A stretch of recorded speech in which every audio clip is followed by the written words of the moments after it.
Hi everyone, this is Dr. Nitin Choda with Ignition Time and welcome to my channel. Thank you so much for being a viewer, for being a subscriber. If you learn something new from our channel, please consider clicking the subscribe button. Please enable notifications so you can get instant alerts from our channel going forward. Also, gently tap the like button if you learn something new from this video. Our channel is called Ignition Time. I'm asking you to ignite the like button if you can. Thank you so much. Let's just jump right in. In this video, I'm going to talk about something that you probably haven't heard on any other channel and you haven't heard on any other news station or any other media outlet. Is it likely, I'm going to answer the question, is it likely that we can actually have a stimulus deal but not a stimulus bill? Yes, I said that. What if the White House and the Democrats come to a consensus about, let's say, the top line number of 1.8 trillion, 1.9 trillion, $300 billion for states? But what if that bill does not become law because the Senate doesn't vote on it or the Senate leadership doesn't get behind it and it never goes to the president's desk for signing? That is the possibility I'm going to explore in this video. Anything is possible in the climate that we live in, and I'll actually tell you exactly what's going on right now. So let's just jump right in. There are three parties involved in this negotiation. There's the White House, led by President Trump and his lead negotiators, U.S. Treasury Secretary Steven Mnuchin and the White House Chief of Staff Mark Meadows. Then on the Democrat side, there's the House Speaker Nancy Pelosi. And then on the Republican side, there's Senate Majority Leader Mitch McConnell on behalf of the GOP, which is a grand old party, the Republican Party leadership. So we have three parties here. We have the White House, we have Democrats, and we have Republicans. So right now, here's what's happening. This is like a yo-yo. I mean, sometimes, like I mentioned, I believe this is like a Game of Thrones episode that's being played out in real time. President Trump desperately wants a deal right now, and he has instructed U.S. Treasury Secretary Steven Mnuchin to make it happen. So, U.S. Treasury Secretary Steven Mnuchin is going to try and make a deal happen with House Speaker Nancy Pelosi, and we'll see what happens and how they respond. However, Senate Majority Leader Mitch McConnell said today in Kentucky that he thinks it is unlikely that any stimulus deal will happen in the next 3 weeks, and that is the source of the underlying tension. That is where things can actually go sideways. So basically, senior administration officials have reported, have told many sources, and by the way, I'll provide you with all my sources. Check out the links in the description section below. Have actually said that they'll be working through the weekend and possibly next weekend if necessary to come up with a deal. They want to come up with a deal at this point in time. Now, we don't know what President Trump really wants, because 48 hours ago the president called off stimulus talks, and then now the president wants a large stimulus with the Democrats. Keep in mind, by the way, if you've been watching other channels and if everybody's talking executive orders are highly limited in this situation. If executive orders were possible, the president would have done that already. What needs to happen here is money needs to be appropriated by Congress. For some of you who are like, oh, there's enough money left in the unused from the CARES Act. Yes, there is, but that still requires an act of Congress. Because if money was allocated for a certain reason but it's left over, that money needs to get reallocated through an act of Congress, which the president signs into law. So basically, this isn't something that the president can unilaterally do, because our system of government, our constitution requires that has it such that the power of the purse rests with Congress. So a bill goes from the House to the Senate, has to be unanimously approved by both of them, and then it gets signed by the president into law. So here are the things that are going on right now. The president seems to have changed his position, but maybe the president wants a bump to the stock market. Maybe the president wants a surge in his poll numbers, whatever. But what's happening right now is that the White House's top line number is $1.8 trillion, which is up from the $1.62 trillion that I had reported earlier. The line that the GOP absolutely won't cross is $2 trillion. And all of this depends on the details. And this is again higher than what they had proposed previously. The administration is going to provide $300 billion in state and local funding, which again is too low for Democrats. I mentioned that before. And the GOP has come up here as well. They've come closer to what the Democrats want, because remember, the Democrats wanted $436 billion and the Republicans in the previous offer from U.S. Treasury Secretary Steven Mnuchin were at $250 billion. So $300 billion is definitely getting closer to the $436 billion. So there are a lot of problems still, because a lot of things still have to be worked out by both sides. I did do another video where I talked about how unlikely it is for the Senate Republicans to actually get behind this. So you definitely want to check that out. And Republicans are simply not going to like this bill.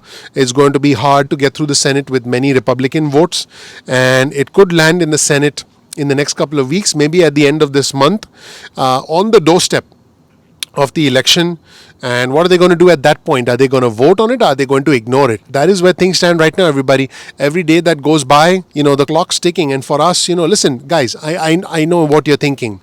I know that you really don't care for any of this. You want to keep the lights on. You want to put food on the table. You have bills to pay. But this is what's going on. And the mechanics of these negotiations, I call it legislative politics, is going to affect whether you get cash in your bank account, hopefully in the next few weeks, or maybe even after the election. I'm a messenger. I'm reporting this information to you. I'm trying to present you with transparent information as it comes in. So I'm a messenger. I'm trying to present the information to you as it comes in.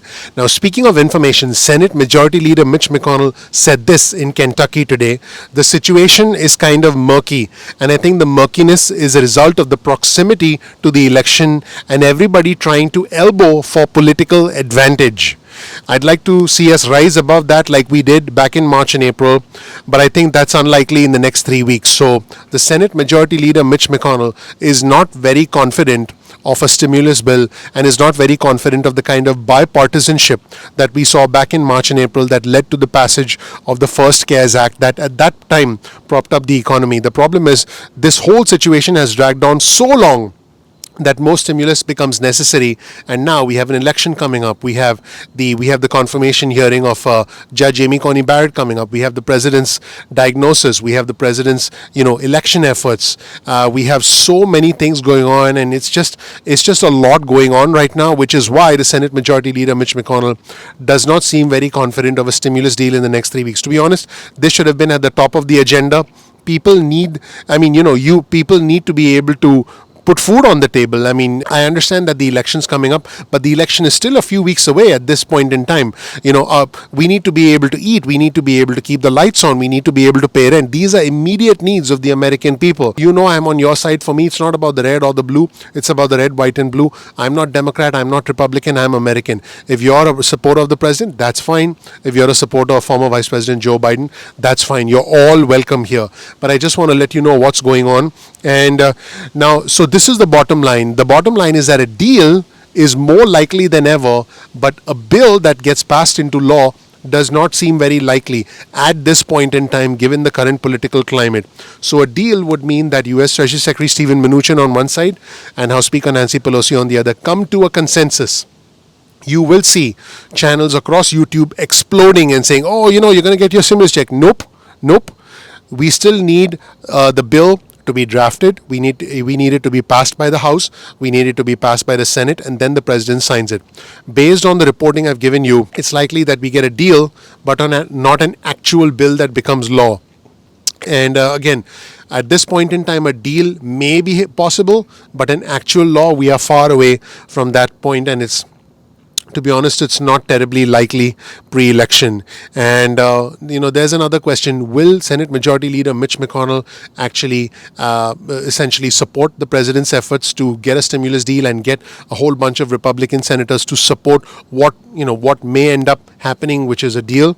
Or will the Senate Majority Leader say, I'm deciding for myself.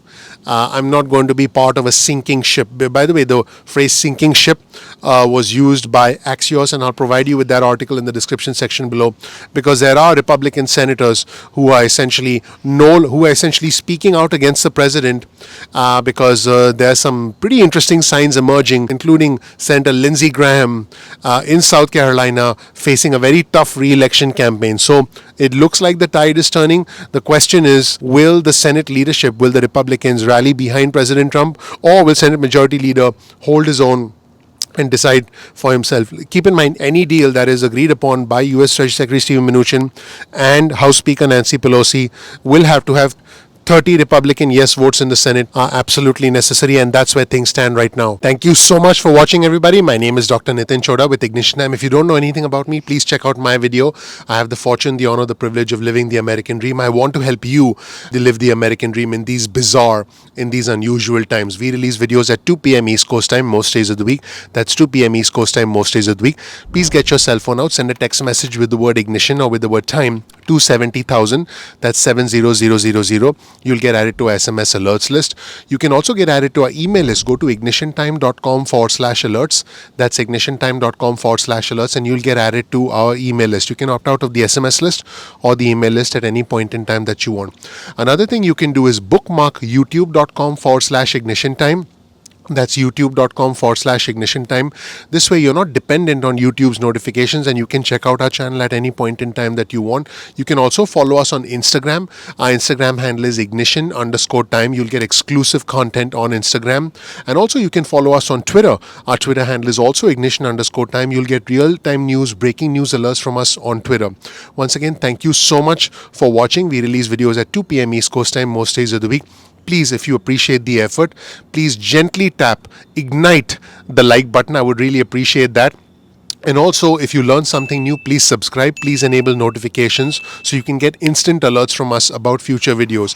Please comment below also and let us know what you thought of the content in this video. We appreciate hearing from our community. I check out the contents and I chime in whenever I can. And also, if you learn something new, please share this video with friends and family. This way you can help us grow our community. You can help us spread this transparent, bipartisan information so we can essentially make informed decisions, because all we want to do at this point in time is make sense of everything that's going on. Thank you so much. I'll see you in the next episode of Ignition Time. Take care. Bye.